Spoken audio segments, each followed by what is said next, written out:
మాకు వచ్చే కాల్స్లలో మేము మా నాటుకోళ్ళకి ఆర్గానిక్ ఫీడ్ ఇస్తున్నామా, వెజిటేరియన్ ఫీడ్ ఇస్తున్నామా, లేక ఏం ఫీడ్ చేస్తున్నామని అడుగుతున్నారు.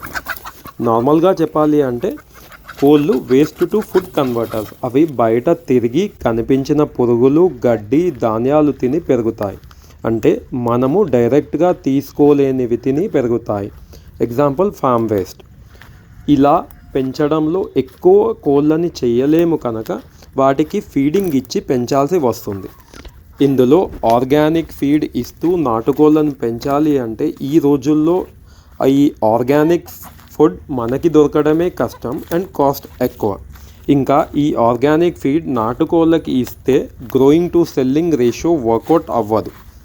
ఫైనల్గా మేము మా ఫామ్లో నాటుకోళ్ళకి అవి తినే పురుగులు, గడ్డి ఇస్తూ ప్రోటీన్ అండ్ హెల్త్ కోసం మునగ, మల్బరీ, అరటి, పపాయ లాంటి ఆకులు ఇస్తూ ఎనర్జీ అండ్ గ్రోత్ కోసం వడ్లు, మక్క, జొన్నలు, రాగులు, సజ్జలు, గోధుమలు లాంటివి ఇస్తూ ఫామ్లో వచ్చే కూరగాయలు, పండ్లు ఇస్తాం.